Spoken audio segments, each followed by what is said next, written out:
What is up, guys?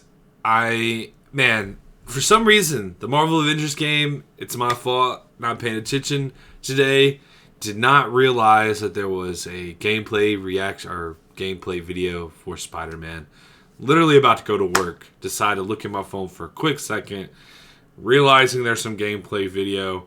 So, what we're about to do is we're about to play this trailer, see what it's about, see if it's good or not. I'm hoping it's going to be good. I'm one of the only people I feel like that actually likes this game, but I really do enjoy it, and I think that as long as they keep on getting new enemy types and, building up characters and building up the story itself, that, it's still going to stay pretty good. So, anyway, guys, let's get into it, and let's see what it looks like. Finally get to see Spider-Man gameplay.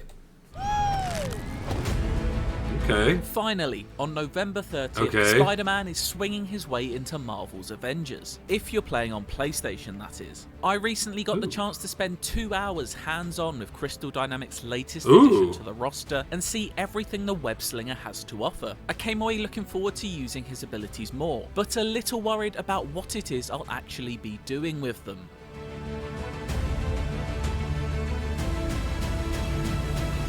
Quick note here before we get going that all the footage you're seeing here has been provided by the developers and not captured by us, so may not illustrate exactly what I'm going to be describing here. Peter Parker's introduction to Avengers is slightly different to previous DLC characters. Called a hero event instead of an operation, Spidey doesn't have any of his own story missions, but instead feels more akin to a character joining a hero shooter roster. As with every other Avenger, Spider-Man comes complete with his own unique moveset and slots right into the frantic action. That makes sense. With a combat style largely centered on quick evades, perfect dodges and quick-fire melee attacks, he plays somewhat similar to a more nimble Black Panther. While a lot of his strikes are your standard punches and kicks, every now and then a more Spidey-like contextual animation will trigger, which feels entirely in keeping with the character. As with any of the Avengers, he also has 3 heroic abilities. Web Bomb causes area of effect damage and is naturally useful for crowd control, but also inflicts the new webbed status effect onto enemies. Once that status effect bar is full, a webbed enemy becomes incapacitated and much easier to take down. The Spider Drone is a patrolling AI companion that fires webs at any foe that wanders into its radius. You can choose whether to instruct it to roam a specific area of the fight, or set it to follow mode, offering some welcome flexibility on the battlefield. Lastly is Spider-Man's ultimate ability, the Wrecking Ball, effectively a giant ball of webs that smashes down onto the ground to damage anyone near it. It works in a similar fashion to Thor's Bifrost ability. Spider-Man feels great in combat,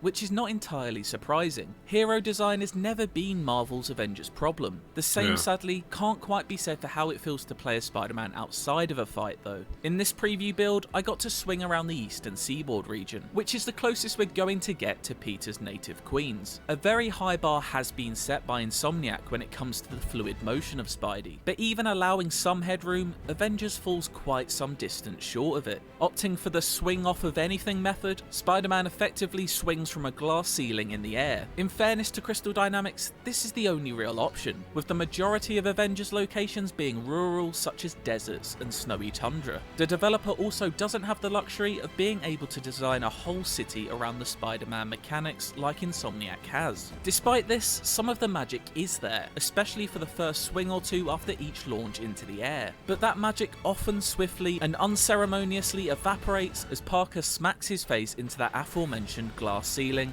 and... Okay, so I get what they're saying, but I will say this, besides the fact of just being able to swing, they could have very easily had swung where it's just him swinging in the midair, like in the middle of the deserts or whatever, and I'm glad it sounds like they're not doing that.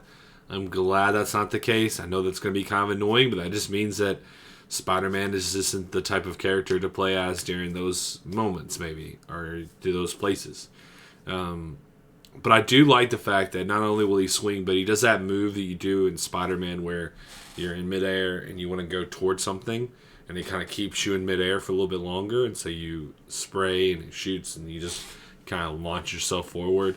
It looks like they're doing that here. So I get what they're saying, and trust me, there's some things I wish that, especially the city location specifically, I think the city locations in Marvel can be a lot better.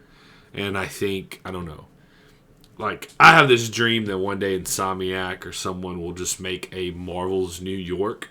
And so basically just make a Spider-Man game where you can play as different Marvel characters. Because they have New York. Like, it's there. So, I think that'd be cool. But, anyway.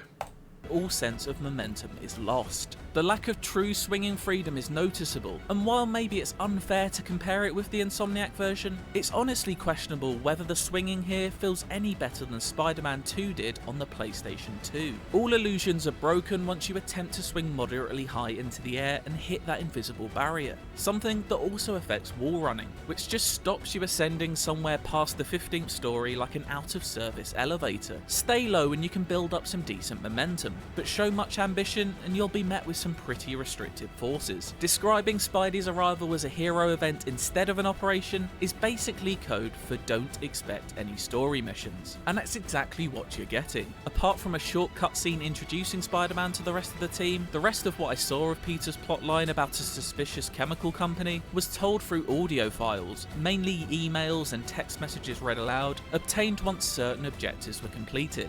These objectives are all standard Avengers fare that long-term players will be familiar with, such as perform 25 power attacks or play any 2 missions. Apart from a harm room tutorial, there's no new mission content here. The lack of content is definitely frustrating, and those expecting a new set of Spider-Man story missions to play will be left disappointed. One thing that Spider-Man doesn't lack, however, is outfits. Crystal Dynamics' latest addition to their Marvel Skinematic universe comes with around 40 suits. There's every colour under the sun imaginable, as well as some fan favourites from the comics, such as the Spider Noir suit. It's clear that a great deal of care has been taken in curating and designing these outfits, so it's a shame that the same attention doesn't seem to have been paid elsewhere regarding new missions or Spidey's traversal. Spider-Man has been a long time coming to Marvel's Avengers, and while it does remain to be seen whether the wait has been worth it, for the moment his addition feels more like a promise fulfilled through gritted teeth rather than one delivered with a smile. For more Spider-Man in Avengers, why not check out the latest trailer, and for everything else, stick with IGN. I'm not gonna let you say it. Okay, so one thing I'll disagree with on them is that it's like, look, we understood that we're getting this character on the PlayStation. Nobody else is getting this character, so I understand why they chose not to do it. I get it. I get why they don't want to do a actual full thing for this character, mission, and I get that. Now, one thing I will agree on is they need to, because they could talk about like repeating missions, right? Doing the same thing over and over again. They could do different missions for some of these. What am I trying to say? What I'm trying to say is they could do these missions differently by just having different enemy types, and it would feel completely new. But instead, we usually have the same guys. And it's like, they have those new villains in Wakanda, but it's like, you could do a whole new mission. Do the same mission you do in the city kind of areas, but instead of having aimbots, have the Wakanda enemy types. I mean, you can switch stuff up like that, and it would make it feel so much new and so fresh. And so it's like, okay, like I'm not promised I'm going to fight the same enemy type every time. And one thing they could have done is they could have made an enemy type for Spider-Man. I think that every time they put out a hero, they need to put out a new enemy type, and they need to put out a new villain. And I know that I don't understand how hard it is to make a video game, so I'm not saying that as like that's totally an easy thing. I'm not saying that, but I think if they would have had a different enemy type and a different villain for every single hero, I think you wouldn't be hearing nobody complaining about anything that they're doing right now. And I think that's pretty important to acknowledge. But hopefully we've gotten Spider-Man. They've done that, and so hopefully in the future we get more stuff as far as heroes and mission stories that build this world. And hopefully they can add some stuff. The ceiling, the glass ceiling as far as Spider-Man swiping. Maybe they can do some things. And of course, I think the only way they can do it is if people play the game. So anyway, guys, Let me know what you think. Are you digging this game? Is this game not something you're feeling? We're going to be playing it, so the November 30th, I am going to do a live stream, I hope, of playing this game and testing it out. And so, anyway, guys, much love to you. Hope you guys are having a great day. Like, subscribe, let me know what you think. And, yeah, peace.